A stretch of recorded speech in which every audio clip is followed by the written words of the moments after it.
In a conference call for investors today, not open to any questions, Lumber Liquidators defended the safety of its products. It also offered free testing kits to consumers. And so far, the company is forgiven on Wall Street. The stock ended up the day around 10%, so a big boost there.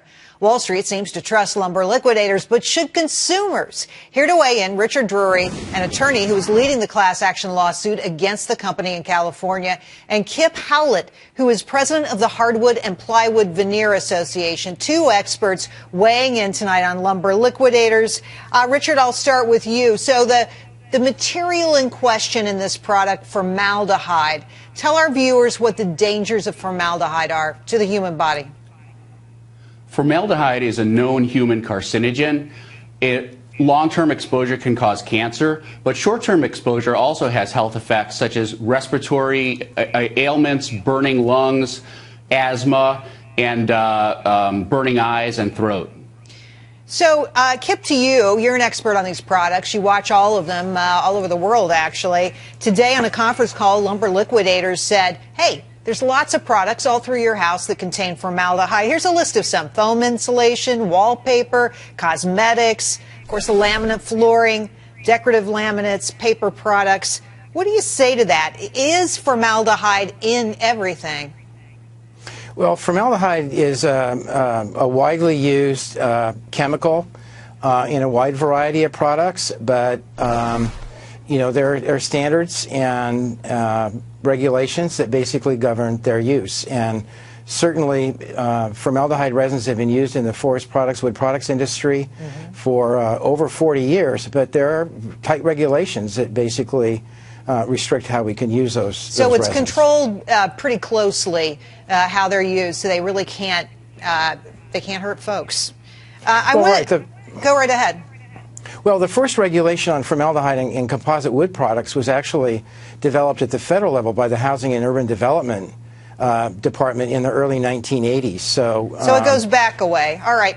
I want to get you to Lumber Liquidators conference call today because the CEO, Rob Lynch, had some strong statements to make about the attacks on him and his company and what he thinks of their products. Here's Rob Lynch. I want to reassure all of you, all of our customers, and the general public that we are confident that all of our products are safe and none of our products pose significant health or safety issues. We have a well-established track record of providing a wide range of products to millions of satisfied customers across America, and we would never knowingly put their health or safety at risk. So, Richard, to you, you're leading a lawsuit on this thing. There's the CEO saying my product is safe and offering free indoor tests. What do you make of that? Well, I think the most important thing that came out of today's press conference was Lumber Liquidator admitted at page 9 of 15 of their prepared script that the California Air Resources Board has tested Lumber Liquidators products, and several of them failed the California formaldehyde test.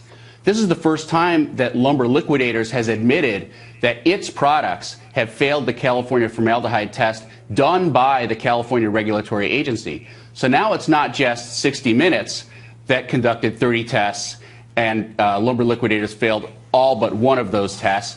We conducted over 80 tests, and every single box of Chinese-made laminate that we tested failed the California formaldehyde standard at 3 different test labs. Okay, so we're talking about Lumber Liquidators product here. Kip, to you, you've described product coming from China as the Wild West. China's the Wild West when it comes to production of this kind of stuff, these products, this flooring product. What kind of problems do they have with the flooring? Well, I think the issue here really is there's no U.S. government agency nor the state of California that can go to China to basically enforce the standards that we have in place in the United States.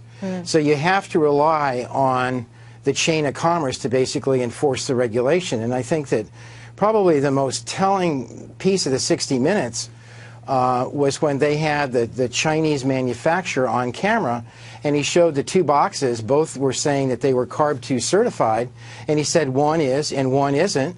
One costs more, one costs less.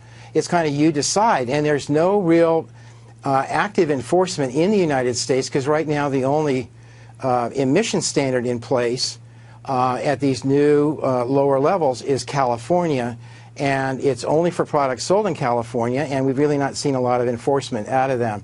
The new EPA rule will change that. Let me get back to Richard for a second, because one of the issues here that everybody's talking about, and the folks on Wall Street, frankly, are really taking a hard look at, is how you test this product, right? Do you break into pieces? Do you pull the layers of the laminate apart? And that's inside is where the formaldehyde is. People who are defending the company tonight say, if you don't do that, there's no formaldehyde problem. How do you respond to that? Well, that's simply not true. The California Air Resources Board has established a test for how to test for formaldehyde in finished wood products. And that is the test that the California Air Resources Board conducted. Lumber Liquidators failed. That's the test that 60 Minutes conducted. Lumber Liquidators failed. And that's the test that we conducted, and Lumber Liquidators failed. Every single box of Chinese-made laminate that we tested and purchased failed that test. But Richard, let me interrupt you here for just a second. Did you take the thing apart, or did you just test it as it was sold?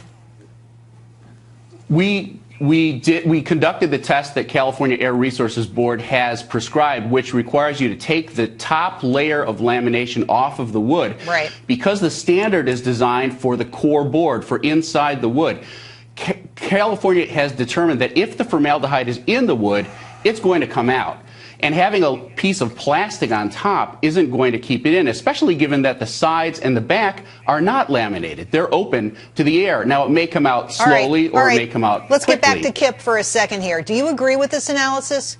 Does Richard have it right?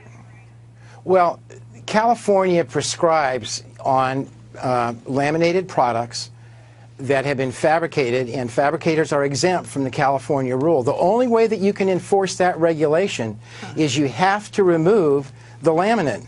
And there's the laminate right there. It's a little thin piece of paper that can get planed off, and basically you are not doing anything else to the board.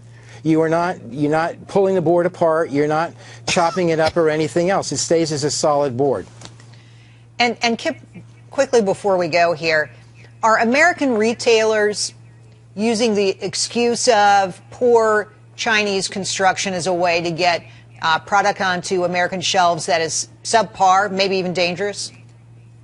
Well, I don't want to address the danger thing because I'm not a medical doctor, but when you basically say to the American consumer, this is CARB 2 certified and it's not, then that's misrepresenting the product, and I think that consumers rely on that label that, in fact, it meets the California and eventually the EPA regulation.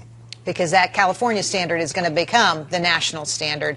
Richard and Kip, thanks for coming on the show tonight. We appreciate your time. Thank you. Thank you.